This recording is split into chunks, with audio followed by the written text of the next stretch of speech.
Olá a todos, sejam bem-vindos ao De Olho no Mercado.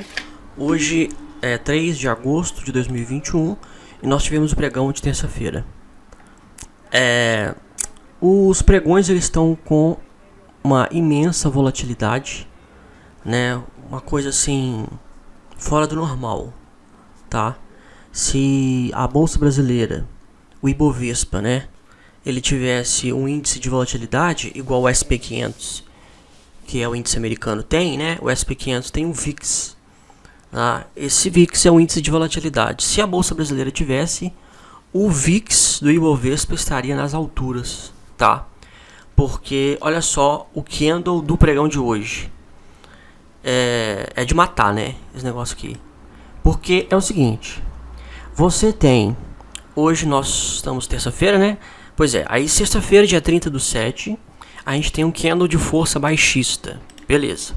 Ontem nós tivemos um candle de dúvida, tá? Ele foi baixista, mas teve pavio na parte superior, na parte inferior. Tudo bem, aí a gente pode pensar que o preço, né, ele caiu até aqui, fez uma correção, bateu na média de 8 períodos e voltou. Beleza. E aí hoje ele rompe esta mínima aqui, ó, tá? E aí é o seguinte, rompeu esta mínima, a gente espera que é uma retomada do movimento de queda, tá? E aí ele rompe a mínima, tá? E ele vai lá embaixo, abaixo, né, em 120.955 pontos. E aí o que ele faz? Ele volta a subir. E ele sobe forte, formando um doji raiz, né? Doji, eu digo doji raiz porque é um doji. O corpo dele é inexistente, né? É uma linha que identifica o corpo, tá? Forçadamente a gente pode falar que este candle de ontem é um doji, porque ele tem pavios quase que do mesmo tamanho, entendeu? Só que ele tem um corpo baixista, então ele foi ainda um pregão de queda. Mas hoje não. Hoje o preço de fechamento ele se deu exatamente no preço de abertura. Tá, então não houve nenhum centavo, nem um ponto de alta e nenhum ponto de queda no fechamento, tá? Porque os preços, olha só, ele abre, ele abre, ele sobe 790 pontos, depois ele vem e ele cai 2.266 pontos para voltar a subir, devolver tudo e fechar no 0 a 0, tá? Então assim, é uma volatilidade absurda. E aí a gente vai olhar os indicadores, eles mostram tendência de baixa, tá? Só que aí o volume financeiro já eu não sei se está plotado, às vezes, né, a plataforma entende errado, o que for, mas o volume é altista, tá? De qualquer forma foi um doji. Foi um volume de compra acima da média. É claro que o pavio da parte inferior foi mais longo. Então é o seguinte, esse doji é o chamado doji libélula. Doji libélula não, eu sempre confundo. É doji lápide, né? Ele parece com uma lápide, né? Uma espécie de cruz. E onde esse pavio da parte inferior ele é mais longo. Então quando você vê um candle com o pavio na parte inferior mais longo, você pode saber que os comprados, eles defenderam essa região de uma maneira muito forte. Por isso que o volume é volume comprador, né? E um volume forte, tá? Só que todos os indicadores mostram tendência de baixa. Então ele teve um forte volume de compra hoje, mas dentro do contexto de uma tendência de baixa. E aí pra gente, né, uma compra na tendência de baixa é um movimento de correção, tá? E aí é o seguinte, a gente pode ver que o doji, né, foi um candle, foi o doji grande, e numa região onde era para, se ele vai retomar mesmo a tendência de baixa, era para ele ir com força, até porque ele cai com força. Por quê? Porque ele violou aqui também a banda de Bollinger, tá? Então olha só, ele vem e viola a banda de Bollinger, né? Afinal de contas, aí a banda de Bollinger ela começa a se abrir, porque os preços eles estão nessa banda inferior empurrando ela para baixo, tá? Só que teve uma compra imensa. Então esse doji é um candle de dúvida.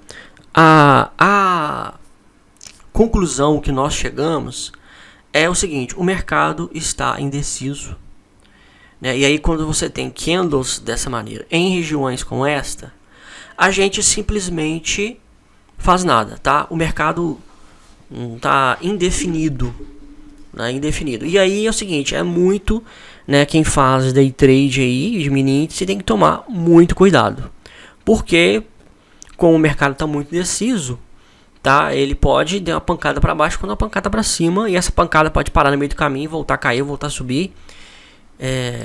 Enfim, é uma coisa de louco, né? Vamos ver os 60 minutos. Né? 60 minutos ele abre em forte queda, para, depois de ter violado a banda de Bollinger, volta a subir, subindo um pouco mais, mas praticamente, né, fechando no mesmo nível, né? Ele subiu, aí ele caiu e fechou aqui, né, no mesmo preço de abertura, tá? Se ele tivesse mantido aqui em cima, seria um pequeno corpo um pouco altista, tá? E no gráfico de 5 minutos nós temos aí pancadas, né? Pancada para baixo, pancada para cima, tá? Ele abre, ele se lateraliza, e aí quando ele se lateraliza você preenche essa região. Então você deveria ter preenchido aqui, ó, essa região de lateralização, e aí ele rompe, tá? Ele rompeu aqui, ele formou uma agulhada, né? Nós tivemos aqui, ó, neste candle uma agulhada de venda. Pode ver aqui, ó, no DG Index a média mais longa cruzando a mais curta e cruzando a média do eixo 0, que é a média de 8. O DI- subindo com o ADX também subindo, tá? O estocástico em queda e o Trix em queda. Aí teve essa queda, mas é aquela, como o mercado está muito indeciso, uma queda ela não quer dizer que entrará em tendência de baixa, tá? Então assim, em situações como o mercado está muito indeciso, o seu trade ele tem que ser curto, tá? O seu day trade tem que ser curto. Se você procurar esticar bastante, ficar aí vendido ou comprado, você pode ter surpresas, tá? Você pode ter surpresas. Aí ele cai do rompimento, ele até a mínima ele faz cerca de 1015 pontos, né? Até foi considerável. E aí depois ele volta, né? Ele cruza aqui, mas para mim isso aqui não é sinal nenhum. Teve um cruzamento aqui, né? Olha só, aqui, quando as três médias cruzam este candle, nós temos uma agulhada de compra, tá? Mas o ADX ele está em queda, tá? E tem muita gente também falando que o ADX ele é muito importante, tá? O nível do ADX. O DI+ estava acima do DI-, mostrando tendência de alta, tá? Só que o ADX ele estava em queda. Então é o seguinte, o Didi ele sempre fala de uma agulhada santa, né? Uma agulhada santa é aquela que todos os indicadores estão alinhados. É mais difícil, né, você pegar ela, mas você não passa calor, tá? Então o ideal é você esperar momentum, tá? Não é porque ele está subindo ou ele está caindo que você olha para o gráfico e vê ele subindo. Aí você fala, eu devia estar comprado, né? Só que você tem que saber o ponto que você vai entrar, porque depois que o gráfico já foi formado, é muito fácil. A gente chega aqui, olha para o gráfico formado e vê, ele bateu aqui. Aí, por exemplo, olha aqui, olha, ele bateu na média de 200, ele cai, ele forma um candle baixista, rompendo abaixo das 4 médias, 3, 8, 20 e 200. E aí ele volta a subir. E aí é o seguinte, depois de um candle como este, de força, com o DI- acima, tá? Como que você ia saber que o preço ele ia voltar? Aqui, o indicativo era de queda, tá? Então agora que a gente viu que ele subiu, é muito fácil. Agora, a gente tem que pensar sempre em janelas temporais, tá? E por isso que a gente sempre busca o momentum, tá? Então, por exemplo, ele está subindo, beleza. Você comprar com ele próximo, abaixo da média de 200, para mim é loucura, tá? É loucura, porque a média 200 é uma forte resistência. Não é à toa que o preço ficou aqui, ó, oscilando aqui, né, durante quase que uma hora, e ficou oscilando sobre a média, para depois subir e para depois voltar a cair e fechar sobre ela, tá? Então assim, são oscilações para cima e para baixo o dia inteiro. Acontece que você tem que esperar uma janela de oportunidade onde todos os indicadores vão se alinhar para que você possa efetuar o seu trade. E no contexto do gráfico diário, como nós estamos vendo, onde o mercado está com um grau de incerteza muito grande, né, onde os candles estão sendo dojis, os candles dos pregões, então você não vai fazer um trade esperando uma tendência, tá? O ideal é você fazer trades curtos.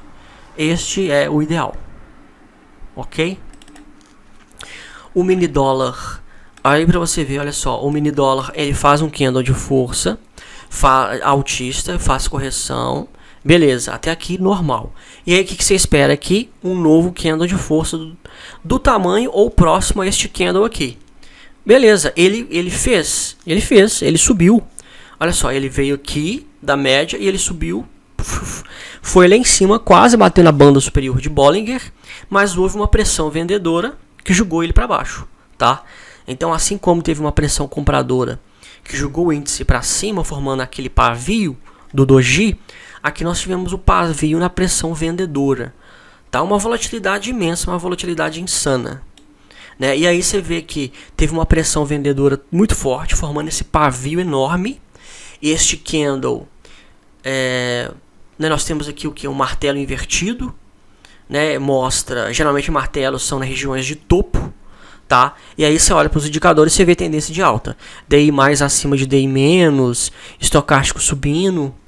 Tá, aí você olha aqui e você fala, peraí, a tendência de alta, o volume comprador, mas e esse pavio aqui? Você não pode desconsiderar esse pavio, tá? Você não pode desconsiderar esse pavio. Então, por conta disso, o mercado está muito volátil, com muita volatilidade. E aí, olhando para o contexto do gráfico diário do mini dólar, o que é ideal? Esperar o rompimento dessa região toda de consolidação, tá? Como ela está próxima da média de 200, é esperar o rompimento também da média de 200. Né, porque o dólar ele está dentro de um range aí, e ele fica oscilando entre 5 e 5,50. Se ele consegue passar, ele chega a quase R$6. Ele está numa janela aí já há meses, muitos meses mesmo, de faixa de 5. Na verdade ele chegou a 4,95, né, de 4,95 a R$6, tá? Ele está dentro dessa janela aí já tem meses. O mercado, quando ele chega a R$6, acha que ele está muito caro e começa a vender, e aí joga o preço para baixo. E quando chega na região de R$5, o mercado está achando que o dólar está barato, começa a comprar e joga o preço para cima. Mas aqui dentro né, é uma loucura, tá? É uma loucura. Então, por conta desses pregões voláteis, se você for fazer um day trade, faça um day trade curto. Né? Olha só, ele teve uma alta, depois ele vem, devolve, né? Ele reagiu um pouco aqui sobre a média de 20, mas muito pouco, né? Nada, não dá pra ter, nem todos os dias a gente vai pegar um gráfico e vai fazer uma leitura precisa, uma leitura que vai nos dar assim uma projeção do que vai acontecer. Não, apenas se eles tiverem bull market ou bear market, tá? Em forte tendência. E aí você espera o primeiro pivô ser formado e ser confirmado, né? E aí ele vai e forma o segundo, aí ele rompe, e aí você vai fazendo as suas projeções de Fibonacci através dos pivôs, entendeu? Isso tudo no gráfico diário, né? Volume alto, enfim, nós não estamos neste momento. Hoje, por exemplo, o ministro da Fazenda, né, da Economia, sei lá como é que ele se intitula lá, o Paulo Guedes, ele deu uma entrevista, sei lá para onde que ele falou, e ele disse que o governo federal ele deve muito, né, precatórios, 93%, se não me engano, de toda a dívida discricionária, alguma coisa assim. Ou seja, é muito, né, é muito dinheiro. E ele pegou e falou, devo, não nego, pago quando quiser, né, ou quando puder, alguma coisa assim que ele falou, utilizando esse provérbio aí antigo, né. E o mercado não viu isso com bons olhos, tá? porque o governo, né, tá devendo e tudo mais, e aí eles estão achando que o governo, ao invés de destinar um dinheiro para pagar os precatórios, vai turbinar o Bolsa Família, né, e aí, ou seja, o governo, ao invés de, né, pagar a dívida que ele tem com o cidadão, né, ele não quer pagar a dívida com o cidadão, ele quer, enfim, né, fazer com que o dinheiro público atenda a interesses políticos, eleitorais, tá? Isso é todo partido político, tá? Isso não é uma crítica ao governo que está aí, só estou falando, né, uma constatação, um fato que aconteceu, que o ministro da Economia falou isso, né, e foi por conta disso que o mercado aí deu uma desabada, tá? E é por conta disso, gente, que as expectativas, elas são de incerteza, tá? Fica aí um pessoal aí nas redes sociais aí, né, do mercado financeiro, falando que bolsa 200k, não sei o que, achando, né, enfim, falando aí, elogiando Paulo Guedes, achando que ele é o cara, não sei o que. Mas o governo, ele é um grande elefante branco no meio da sala, tá? Os problemas que o governo tem, eles não foram criados hoje, nem ontem, nem no ano passado, nem nada, né? Uma coisa que todo chefe de executivo, seja prefeito, governador ou presidente, tá? Existe uma certa revolta, né? Eles ficam assim um pouco revoltados porque eles herdam problemas, né?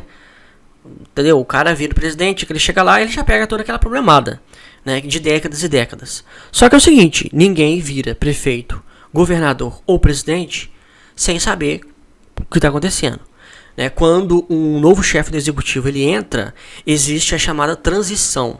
Tá? E aí tem que ser feita uma análise das contas públicas, ver quanto dinheiro que tem em caixa, quanto dinheiro que está devendo e tudo mais, né? E aí o Brasil, né, é noticiado aí todo dia, tudo que acontece aí na economia. Então assim, não é novidade nenhuma que o governo, né, ele tá ruim das pernas e é décadas, né? O governo brasileiro ele deve muito, né? O governo ele deve muito mais do que ele arrecada.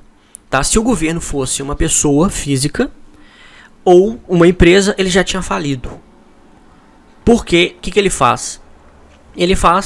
Ele emite novos títulos, né, da dívida pública, o chamado Tesouro Direto, ele vai emitindo. E aí é engraçado, né, que as pessoas falam que o Tesouro Direto é o título, né, é o investimento mais seguro que tem. E eles não olham para quem está absorvendo a dívida, né? Que é uma bola de neve, que é uma dívida que ela cresce, só cresce. Não há expectativas de diminuir essa dívida, não há. É dívida bilionária, multibilionária, tá? E essa dívida ela foi crescente, e ela foi crescendo porque o governo foi consumindo ainda mais, né? Ele sempre pega empréstimo, tá? Então assim, todo mês, né? Todo mês ele pega empréstimo. A todo momento, né, ele vai pegando empréstimo no mercado e tudo mais. Então é isso. Então assim, o cenário econômico ele é este, tá? Se fosse otimista, se tivéssemos aí ocorrendo privatizações, uma atrás da outra, o governo arrecadando bilhões, fazendo leilão de imóveis, né, a economia estava aquecendo, a produção industrial estava lá em cima, o desemprego estava lá embaixo, né? O trader ele precisa estar atento e ter um conhecimento mínimo de economia. Tá? Você tem que ter uma noção. Você pode operar gráfico aqui, essas velhinhas aqui e tal. Mas você tem que ter uma noção que você está aqui operado aqui, comprado aqui no dólar. Mas o Banco Central pode a qualquer momento lançar contratos de swap lá e acionar o seu stop. Né? Porque, né, o Banco Central ele é um short seller. Né? Ele fica o tempo todo, de tempos em tempos, né, na verdade. Vendendo, né? Quando o dólar está subindo muito, eles querem vender, eles vão lá e vendem e queimam as reservas brasileiras. Ok? Nós tivemos aqui, ó, no mini dólar uma agulhada de compra aqui. Ele subiu consideravelmente. Aqui ele subiu, né? E ele teve aí uma faixa aí de cerca de 64 pontos, tá? Uma grande pernada. Depois teve também uma grande pernada de baixa. Aí ele vem e ele cai, ele tem mais ou menos aqui, ó, ele tem uma agulhada de venda, nós podemos ver aqui. E aí dessa agulhada de venda, ele cai aí mais de 70 pontos, tá? É claro que no meio do caminho, né, ele rompe a média, ele fecha a agulhada aqui, né? Porque a agulhada é o seguinte, você fica, no caso da agulhada de venda, você fica vendido até a média de 3, encontrar a média de 8. Tá? Então aqui, ó, você entrou vendido aqui em cima, por aqui, você já saiu aqui. Então você saiu no 0 a 0. Você tomou um stop, se você colocou no 0 a 0, você tomou um stop do 0 a 0. Você não conseguiu não. É por isso que eu falo, não é todo momento que tem agulhada que você vai entrar vendido comprado. Você tem que esperar o timing, né? Aqui também tem outra agulhada. Ah, beleza, tem outra agulhada, mas aí ele lateraliza e ele só vem nessa agulhada aqui embaixo, aqui, ó. Aqui nessa agulhada aqui ele vem cair, tá? E aí como ele tá caindo em direção à média de 200, né, o ideal é você sair na média de 200, 24,80 pontos. Então assim, tá? Você tem que procurar janelas de oportunidade dentro aí de todo o time frame. Então é isso, mercado volátil, mercado muito maluco, né, uma loucura. Enjoei, tá tendo um movimento de correção, né, o Enjoei caiu aí, ó, forte. Agora pra gente é um movimento de correção, tá, isso aqui não é reversão, não é nada.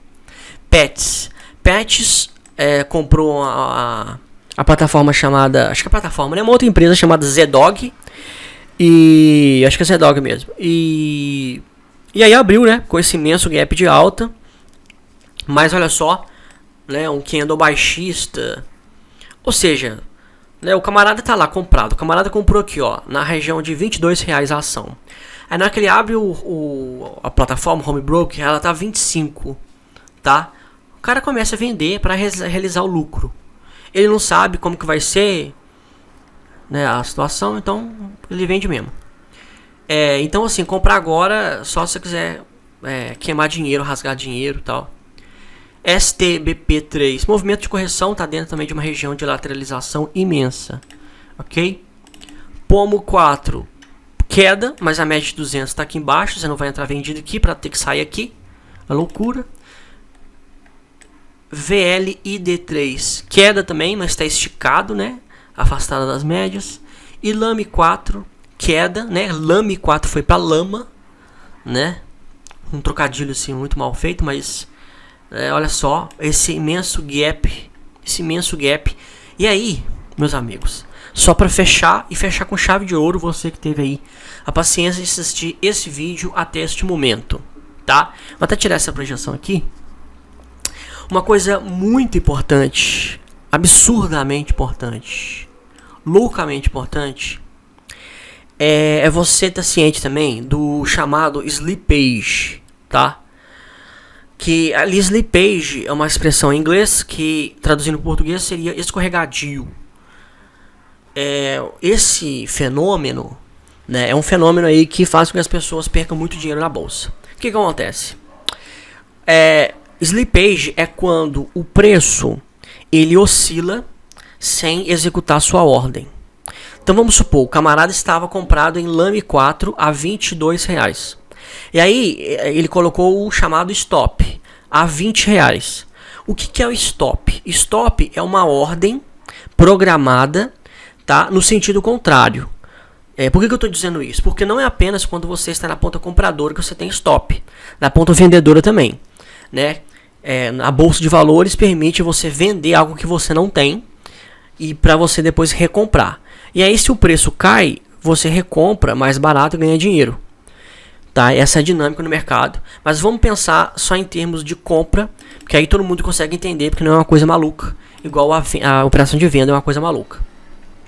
O cara compra R$22. Aí nós, na análise técnica, nós usamos stop. Stop, no caso de uma operação de compra, é uma ordem de venda programada numa faixa de preço abaixo da que você comprou, tá? Então vamos lá. Comprou R$22, 1.000 ações. Então comprou R$22.000. Ele vai lá e ele emite já uma ordem programada de R$20, 1.000 ações. Então, o que acontece? Se o preço ele cai a R$20, a ordem do trader já está lá programada. E aí quando o preço ele cai e ele chega a R$20, ele aciona aquela ordem. Então ele vai vender a 20 e ele vai perder o que? R$2.000, né? R$2 por ação. Ele comprou 1.000 ações, R$2.000. Beleza. Até aí, maravilha. Acontece que se o mercado, se tem algum fator, alguma coisa que faz com que os preços caiam muito forte, o mercado pode fazer o que aconteceu aqui em Lame 4. Lame 4 no dia, vamos aumentar aqui, peraí. Lame 4 no dia 16/7 estava cotada, peraí, vamos aumentar aqui o candle, vamos ver direitinho. 16/7 ele fechou em R$20,90. 16 de julho, ok? Beleza. 16 de julho, R$20. Quando abriu o pregão do dia 19 de julho, os preços que estavam R$20, a ação que estava R$20, ela começou a ser negociada R$8,76. Então é o seguinte, meus amigos. Quem estava com uma ordem de venda de R$19 até R$9, não teve a sua ordem acionada, tá? Então é o seguinte, o camarada, ele fecha o home broker dele, a plataforma dele, o Profchart, sei lá o que ele utiliza, ele fechou, né, ó, comprei Lame, tô com R$20.000 de Lame, fechou o preço a R$20, R$20.000. Quando ele abre no dia 19, o home broker, a ação que ele estava comprada a R$20, ela começou a ser negociada a 8. Ele perdeu só R$12. Multiplicando por 1.000, o número de ações que esse trader, no nosso exemplo, tem, ele perdeu R$12.000 de um dia para o outro, instantaneamente. R$12.000. Por quê? Porque ele, né, a ordem dele não foi acionada, ele não conseguiu sair, não conseguiu vender a R$20, tá? E os preços foram a 8. E o que aconteceu? Os preços não voltaram aos patamares anteriores. Eles, na verdade, estão em queda. E aí, para você não passar por isso, existe um caminho, que inclusive é o tema da minha próxima Masterclass, né, que é uma aula que eu vou dar dentro do meu clube de assinatura. Eu já estou acabando o montar os slides, onde que eu vou falar sobre gestão de carteira através de opções. Se você, aqui no exemplo, ao invés de você usar operação de venda programada, o stop, você está comprado. Você, né, ao invés de você ter essa ordem programada, você compra opções de put, opções de venda, tá? No caso aqui, no nosso exemplo, R$20, com strike a R$20. E aí é o seguinte, você compra opções de put, ele pode ir a R$1, ele pode ir a 50 centavos, a 0,5. Não interessa. Você vai levar suas opções para o exercício. Eu não vou entrar em detalhes, tá? Eu estou falando alguns termos técnicos, mas assim, só para, de maneira geral, só para falar para vocês que é possível, né? Aí você vai levar para o exercício e é o seguinte: a ação está custando R$7. Não interessa. Você se levar para o exercício as suas opções, você vai conseguir vender as suas 1.000 ações por R$20, tá? Os seus R$20.000 vai estar guardadinho lá, guardadinho. A ponta contrária, né? Porque tem um emissor da opção. O emissor da opção, ele que perdeu esses R$12.000, tá? Então, opções, o pessoal fica fazendo muita operação aí maluca, né? Matemática e etc. Mas as opções, elas são feitas para isso, para proteção. Então, esse exemplo que eu dei é para o que as opções foram criadas, tá? Elas foram criadas para isso. Não é para você ficar especulando onde que o preço pode ir, não. Não, você simplesmente compra a ação e compra a opção de venda. Se caiu, você exerce a opção de venda e vende lá naquele strike com um prejuízo lá que você já sabe previamente. Um prejuízo pequeno, R$1.000, R$2.000. Prejuízo assim, pequenininho, tá? Ao invés de você ficar comprado, exposto, sem proteção nenhuma, e você perder aí, ó, de um dia pro outro, literalmente. No caso de 1.000 ações, né? 12 mil reais. Se for mais ações, meu amigo, aí multiplica aí, vai multiplicando, tá? Então, as opções, elas servem para isso, ok? Então, tem como você fazer swing trade sem sofrer o slippage, tá? Você compra a ação, compra a opção e deixa rolar, tá? O pessoal faz muito isso com a opção na venda, né? Eles fazem chamada venda coberta. Eles alugam a ação, vendem a ação e compram a call, a opção de compra. Mas é engraçado que na ponta contrária, que é a compra coberta, seria assim, ninguém faz. Ou poucos fazem. Né? Porque o povo fala assim, ah não, eu não vou gastar dinheiro na hipótese, né, do preço cair.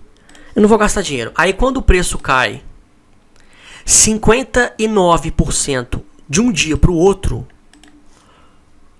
aí você vê a importância de você usar opções, tá? Então assim, né, apareceu aqui Lame 4, né, Lame 4 continua em queda. Quem tá esperando Lame 4 voltar a R$22, vai esperar na lama, né? Infelizmente, meus amigos, infelizmente, tá? Pode voltar lá pra cima? Claro, pode voltar, mas assim, vai ter que ser um milagre, né? Geralmente isso ocorre aqui diante de um fato, tá? Um fato concreto. É por isso que o trader, você tem que ser uma pessoa realista e uma pessoa cética, tá? Todo trader devia ler Nassim Nicholas Taleb, o maior trader e filósofo da atualidade, ou filósofo trader, tá? Maior. Você tem que ser cético. A pessoa cética é a pessoa que duvida de tudo. É a pessoa extremamente chata, tá? Você duvida de tudo, você não acredita em nada, a não ser que te provem, tá? A não ser que te provem. Então, você tem que ser assim. Na bolsa de valores, você tem que ser assim, cético. Ficar contando com estatística, enfim, você tem que ler os livros do Nassim Taleb, ele desenvolve isso, né, muito bem, ele explica sobre isso, né, e ele conceituou este fenômeno, né, essa ocorrência de fatos raros, ele conceituou pelo termo cisne negro, tá? Cisne negro são aves muito raras, né? A zoologia, ela entendia que não existia cisnes negros, até que, se eu não me engano, na Patagônia, algum biólogo lá e tal, aí descobriu cisnes negros. E aí fizeram, né, as contas estatísticas e tal, viram que era muito raro na natureza, e aí acabou a expressão cisne negro sendo utilizada para algo raro, né? E aí o Nassim Taleb, ele pegou emprestado esse termo, tá? E para cisnes negros. Então ele fala o seguinte: você tem que operar de maneira que você consiga não apenas estar preparado para os cisnes negros, mas você ganhe dinheiro. Então é o seguinte, você está comprado aqui em Lame 4, mas se cair, você ganha dinheiro também. Então, por exemplo, as opções elas têm uma cotação própria, tá? Elas têm um valor próprio. E aí, quando o papel cai, tem essa queda aqui, ó, as opções, elas multiplicam por 1.000, 10.000, 100.000%. É o tipo de ativo que mais tem volatilidade no mercado. Não existe outra coisa que mais volátil no mercado que opções, tá? Então, dependendo do valor das opções que você estava comprado, se você vendesse ainda essas opções no mercado, você ganharia talvez até mais dinheiro, tá, do que você fosse exercê-las, tá?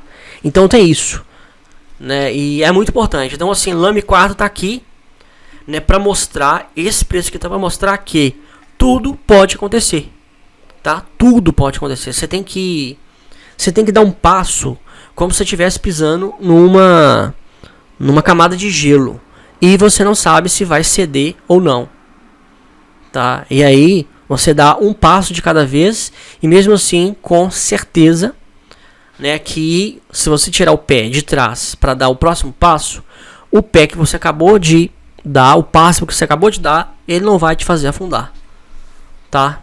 Então, isso, eu acho importante, tá? É um tipo de... Por que eu falo? Às vezes, eu gasto tempo com algumas coisas que eu vejo que não é falado, tá? Porque quem opera dessa forma é trader profissional, é fundo de investimento, tá? É investidor institucional que opera dessa forma. E aí eles não compartilham com o trader pessoa física, tá? Mas é importante. É dessa forma que eles operam, né? Eles operam sempre com proteção, sempre. O Luiz Stuhlberger, só para fechar, o Luiz Stuhlberger, maior gestor de fundos multimercados do Brasil, o cara que conseguiu mais de 1.000 e tantos %. Se você tivesse dado 10 mil reais quando ele criou o Fundo Verde em 98, 99, não sei, você teria mais de 1 milhão. Se você tivesse dado para ele 10 mil reais, você teria hoje mais de 1 milhão de reais. O cara conseguiu mais de 1000%, é uma lenda, é uma lenda. Ele fala que ele é o investidor, o gestor mais covarde que existe. Porque quando ele vai fazer um investimento, ele protege com outro. Tá? Ele nunca faz nada sem proteção. Fica a dica. Qualquer dúvida, estou à disposição. Um abraço a todos, se Deus quiser. Até amanhã.